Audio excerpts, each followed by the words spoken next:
Bien-aimés dans le Seigneur, bonjour. Soyez bénis, soyez dans la paix, une paix profonde. Shalom, shalom de partout où vous nous suivez. Vous êtes sur Mokolo Télévision dans votre émission Le parfum de bonne odeur pour Jésus-Christ. Une émission qui me fait beaucoup de joie quand je commence à vous la partager. Je reviens encore vers vous avec cette 48e leçon. 48e leçon sur les 66 leçons que nous allons partager ici à Mokolo Télévision sous la direction du Saint-Esprit. Bien-aimés dans le Seigneur, nous partageons la leçon d'aujourd'hui intitulée Espérance. Espérance, pourquoi? Parce que après cette vie, après la vie que nous menons aujourd'hui, moi et vous, il y aura une seconde vie. Voilà pourquoi il faut espérer. Espérer dans le Seigneur. Espérer, c'est rester aussi fidèle à Dieu. Il ne faut pas seulement espérer, j'espère, mais il faut rester aussi fidèle. Alléluia. Et aujourd'hui, nous avons une sœur qui nous précède, une sœur dans la maison de Dieu, une sœur qui a émerveillé nos soirées spirituelles, nos mariages chrétiens, parce qu'elle a chanté un cantique sur le mariage. J'ai eu la grâce de la voir vis-à-vis. Il y a beaucoup de gens qui étaient ou qui sont dans la maison de Dieu que je n'ai pas eu cette grâce-là de rencontrer. Alors, elle, je l'ai vue. Je l'ai vue, je l'ai entendu témoigner, parler de la grâce du Seigneur. C'est la sœur Tété Ndjunganteke. C'est la maman Tété Ndjunganteke. Je l'ai vue alors que j'étais dans la communauté internationale des hommes d'affaires, la communauté des hommes d'affaires du plein évangile. C'est là qu'elle venait, sur invitation, témoigner du bienfait de Dieu. Et elle chantait. Parce que ces cantiques-là, c'était un merveilleux cantique. Je vais vous rappeler quelques paroles pour que vous puissiez vous en souvenir aussi pour ceux qui ont perdu de vue. Ou des paroles, c'était une sœur engagée dans la maison de Dieu. Une chantre, une adoratrice. Je l'ai vue. Et aujourd'hui, j'apprends qu'elle nous a précédés. Je ne sais pas si elle était malade, je ne sais pas. Mais ce que je sais est que Dieu est là, comme elle l'avait chanté. Ce que je sais est que Emmanuel est au milieu de son peuple. Ce que je sais est qu'il reviendra pour prendre l'Église. Et les morts en Christ ressusciteront bien avant. Ça, c'est ce que je crois, c'est ce que je sais. La sœur nous a chanté un cantique avant qu'on lise le verset du jour qui se trouve dans Job chapitre 14. La sœur nous a chanté pour que nous puissions avoir cette espérance, pour pouvoir s'accrocher à cette espérance. Comme la plupart d'entre nos frères et sœurs l'ont aussi chanté. Mokolo TV a besoin de votre présence. Il suffit seulement de cliquer sur l'abonnement et vous serez présent. On a besoin de votre présence. Je salue toute l'équipe de Mukulu TV Kinshasa. Notre jeune frère, notre jeune confrère Jonathan aura sa collation demain à Kinshasa. Et nous prions Dieu pour tout ce qu'il a fait pour lui. Et nous lui félicitons d'avance. Que le Seigneur soit loué. Maman Tété Ndjunganteke, je pense que j'ai prononcé très bien les noms. Maman Tété Ndjunganteke a chanté un cantique, un très bon cantique. Une belle adoration, une bonne adoration pour l'Éternel. Dans lequel elle disait, je connais. Oui, je connais les projets que j'ai formés pour toi. Ce ne sont pas des projets de malheur, mais ce sont des projets de bonheur et de paix.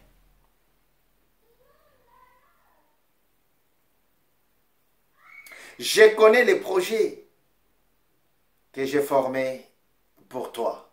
Ça, c'est Dieu qui parle. Mais elle a repris ça dans son cantique. Alors qu'elle adorait le roi de gloire. Dit, tu seras la tête et non la queue. Ce sont des paroles bibliques. Ce sont des paroles de Dieu. Mais elle a repris ça sous forme de cantique. Tu seras la tête et non la queue. Pourquoi t'inquiéter? Ne t'inquiète pas, ma soeur. Ne t'inquiète pas, mon frère.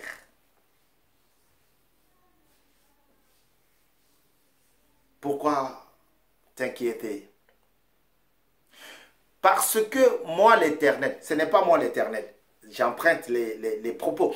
Parce que moi l'Éternel, je connais les projets que j'ai formés pour toi. Ce ne sont pas les projets de malheur, mais ce sont des projets de paix et de bonheur. S'il y a des gens qui fuient l'église, c'est parce que ils n'ont pas discerné, ils n'ont pas compris ce que ces versets disent. Il est là pour te sauver. Il est là pour te bénir. Il est là pour te faire du bien. Il est là, Emmanuel. Il est là, Jésus-Christ. Il est là, l'homme de Galilée. Oui, il est là. Oui, Jésus-Christ est là pour te consoler. Comme celles qui pleurent aujourd'hui. Parce que la disparition fait toujours quelque chose de peine, de douleur. Ça crée toujours quelque chose de douleur et de peine. La disparition. Pourquoi tu nous as quittés? Ah là là là là. C'est pas toi qui vas me faire ça. C'est pas toi qui devrais. Pourquoi toi? L'homme est plein de douleur. Et il veut sortir quelques mots pour se soulager, pour se consoler. Et elle a chanté, oui, Jésus-Christ est là. Il est là pour te sauver. Il est là pour te bénir. Il est là pour te faire du bien. Il est là pour te guérir. Il est là, ne t'inquiète pas, homme de Galilée. Il est là, oui, Emmanuel est là.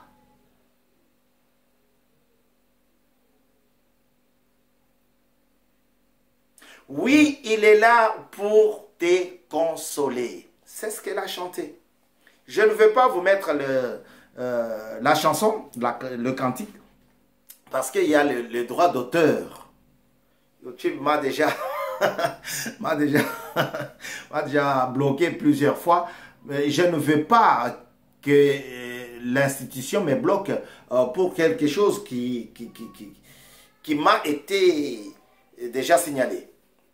C'est pour cela que je ne vais pas, je vous dis les propos, parce que dire comme ça, ce n'est pas interdit sur l'institution YouTube. Oui, l'homme de Galilée est là pour te consoler. Comme il console aussi la plupart d'entre nous ce soir. Ce soir du 15 décembre 2021. Ah, l'année va terminer comme ça. Je n'ai pas eu, ça n'a pas eu lieu. On m'avait promis ça. On m'avait dit que ça va se réaliser. On m'avait dit que, surtout le mariage, surtout. On m'avait dit que le mariage c'est maintenant. Maintenant, ça, je ne vois personne. On ne m'appelle même pas sur la route. Et l'argent aussi. Ah, tu vas avoir beaucoup de sous, l'argent. Et maintenant, nous sommes le 15 décembre, l'année va terminer, l'année va s'achever. Je n'ai toujours pas eu l'argent, le trésor qu'on m'a vu, qu'on m'a dit. Mais n'oublie pas que l'Éternel Dieu est là. Et il a déjà tracé pour toi une ligne. Pas une ligne de méchanceté, pas une ligne de souffrance, pas une ligne de deuil chronique qui se suivent, pas une ligne de maladie, mais une ligne de bonheur et de paix. Beaucoup de télévision, n'oubliez pas que vous êtes sur le thème « Je ne sais pas ». Dans le cantique, Dieu dit « Oui, je sais ». L'homme peut dire « je ne sais pas ». Mais Dieu lui dit « oui, je connais ». Je connais les projets que j'ai tracés, que j'ai formés pour toi. Pourquoi tu t'inquiètes? Il suffit de se réveiller très tôt le matin. Dès que vous êtes là, vous verrez combien les gens se bousculent pour prendre le transport parce qu'ils s'inquiètent. Est-ce que je serai au travail? Est-ce que je serai en retard? Est-ce qu'il va me donner mon argent aujourd'hui? Il m'avait promis, il faut que j'aille le matin. Est-ce que les gens se bousculent pour prendre le transport, pour aller à des endroits où ils ont rendez-vous? Et Dieu dit, pourquoi tu t'inquiètes? Il faut espérer. Alors, sans plus tarder, nous allons lire Job chapitre 14. Je vais lire et après je lirai Jean chapitre 9. Job chapitre 14, il est écrit, j'ai Louis II 1910, j'allais dire 70, c'est l'âge de quelqu'un, l'année de naissance de quelqu'un que je connais très bien, 1970. L'homme né de la femme, sa vie est courte, sans cesse agité. Je lis au nom du Seigneur Jésus. L'homme est né de la femme. Sa vie est courte, sans cesse agité. Je vous ai parlé combien les gens se bousculent le matin pour prendre les transports. Parce que l'homme est agité. Même sa vie. Il est coupé comme une fleur. Il fuit et disparaît comme une ombre.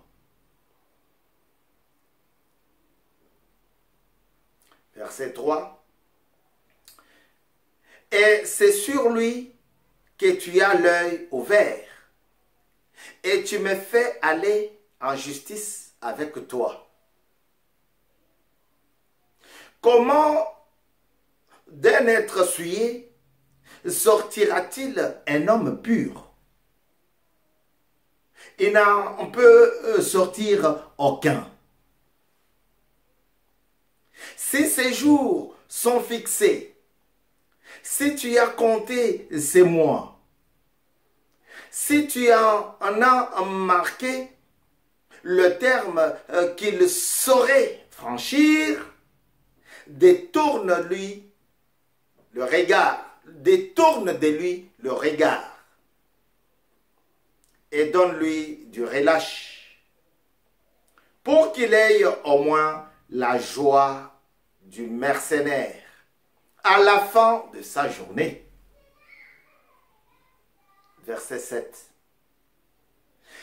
Un arbre a de l'espérance. Quand on le coupe, il le repousse. Il produit encore des rejetons. Il produit encore des rejetons. Quand sa racine a vieilli dans la terre, quand son tronc meurt dans la poussière, il reverdit à l'approche de l'eau. Alléluia. Il pousse des tronches comme une jeune plante. Je m'arrête là. Je m'arrête là parce que c'est tellement bon, c'est tellement merveilleux que je te demande de continuer la lecture. Job chapitre 14. Il dit, l'arbre, quand on le coupe, lorsque l'eau arrive, il commence à pousser, à repousser. Lorsque son tronc demeure dans la terre, il commence à sortir des rejetons. Qui avait cru? Alors, on va lire notre texte de base. Notre texte de base. Jean chapitre 9. Je vais lire une partie. Je commence à partir du premier verset. Jésus vit en passant un homme aveugle de naissance. Ses disciples lui firent cette question. Rabbi, qui a péché, cet homme ou ses parents, pour qu'il soit né aveugle? Jésus répondit, ce n'est pas à que lui ou ses parents aient péché, mais c'est afin que les œuvres de Dieu soient manifestées en lui. Alléluia. Et je saute. Le verset 9, il dit, les uns disaient, c'est lui. D'autres disaient, non, mais il lui ressemble. Et lui-même disait, c'est moi. Ils lui dirent donc, comment tes yeux ont-ils été ouverts? Il répondit, verset 11, il répondit, l'homme qu'on appelle Jésus a fait de la boue. Il a ouvert mes yeux et il m'a dit, va au réservoir de Siloé et lave-toi. J'y suis allé, je me suis lavé et j'ai recouvré la vue. Ils lui dirent donc, où est cet homme? Il répondit, je ne sais pas. Je ne sais pas. Ce n'est pas la fin. Parce que vous avez entendu que Dieu, lui, il a dit, je sais, je connais. Cet homme né aveugle, il ne voyait pas. Il ne pouvait pas marcher tout seul. Il n'était pas autonome, indépendant, non. Même pour préparer, il était toujours assisté. Un jour, Jésus passe par là avec ses disciples et il voit le monsieur. Et ses disciples lui posèrent la question. Rabbi, l'homme devant nous, là-bas au coin là, qui demande l'argent, tu dois le connaître parce qu'on passe souvent ici. Parce que tu es dans la ville et tu le connais. Tu as déjà peut-être entendu parler de lui. Cet homme-là, il ne voit jamais. Est-ce que c'est par rapport à ses péchés ou bien au péché, par rapport au péché de ses parents? Est-ce que c'est lui qui a péché ou bien ce sont ses parents?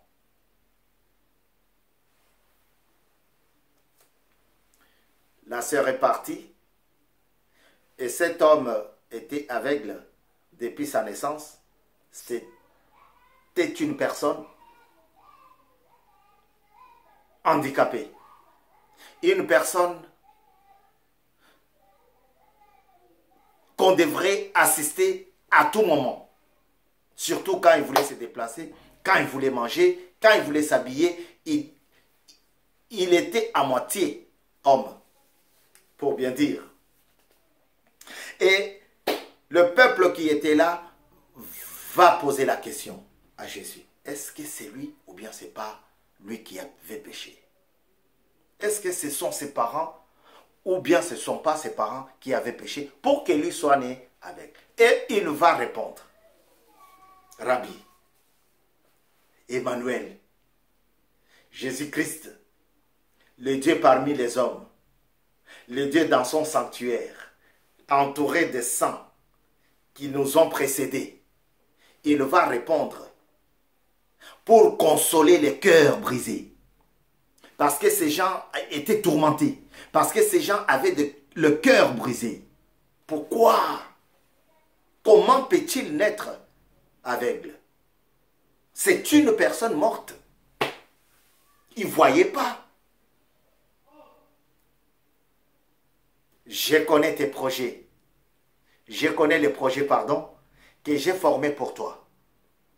Mais je préfère te les dire pour ne pas te laisser dans le tourment, pour ne pas te laisser dans la souffrance, dans les inquiétudes. Je vais te dire que ce sont des projets de paix et de bonheur. Et non les projets de malheur. La sœur nous a devancés. Si nous restons fidèles à Dieu, on la retrouvera. Nous la retrouverons. Maman Tété a chanté, ce sont des projets de bonheur et non de paix. Et non de bonheur et de paix et non de malheur. Tu serras la tête. Vous savez, mes bien-aimés, j'ai déjà entendu quelqu'un dire, la prédication avait déjà commencé et il n'y avait jamais de Alléluia. Les gens n'étaient pas exaltés, les gens n'étaient pas agités, les gens n'étaient pas... Ils étaient tous là, ils écoutaient. Mais quand le prédicateur, le pasteur a compris et qu'il a commencé à jeter des fleurs sur les actions rapides et imminentes de Dieu dans leur vie, les Alléluia, les Amen, Alléluia, l'homme veut entendre, tu serras la tête et non la queue. Pourquoi t'inquiètes-tu? Il est là, Alléluia. Pourquoi vous vous inquiétez? Je suis là. Jésus pouvait dire ça aussi. Mais il a dit, ce n'est pas lui ou ses parents, mais c'est pour que la volonté de Dieu, pour que la toute puissance de l'Éternel soit manifestée dans sa vie. Et il commence à opérer le miracle pour ce monsieur, que tout le monde avait déjà classé. Dans la caisse, dans le cercueil, lui c'est fini, lui c'est déjà mort, lui... Frère, on ne doit pas fuir ou craindre la mort. Parce que c'est notre passage obligé. Je connais les projets que j'ai formés sur toi, que j'ai formés pour toi. Je connais les projets pour lesquels j'ai pris du temps pour te former. Ce sont des projets de paix et de... La souffrance peut être là. Le fiasco ne définit pas la fin. Bon, c'est fini, j'arrête parce que j'ai échoué. Non! Non, bien-aimé, il faut continuer. Tu seras la tête et non la queue. Cet homme était la queue pour la plupart de son village. Parce qu'il était à moitié homme. Il n'était pas autonome. Il n'était pas indépendant. Il était dépendant. Pour manger, pour courir, pour marcher, pour se vêtir, pour se laver, il était dépendant. Et Christ l'a rendu indépendant. Christ a rendu cet homme autonome. Et nous croyons que notre sœur nous a dévancés. Il dit, un arbre a de l'espérance. Frère, déjà un arbre a de l'espérance. L'arbre a de l'espérance. Lorsqu'on les coupe, ses racines restent dans la terre et font sortir encore des rejetons.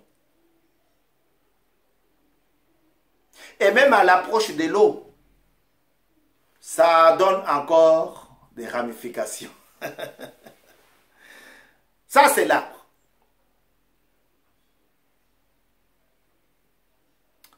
Je nous exhorte de rester fidèles à Dieu et espérer. Restons fidèles à Dieu et espérons.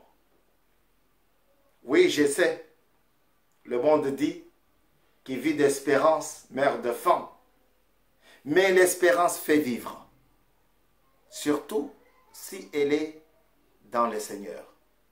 Que le Dieu de toute la terre, de tout l'univers, te bénisse, te donne la force. Lui, il est consolateur. Peut-être que tu traverses le moment de deuil, comme la famille de notre sœur.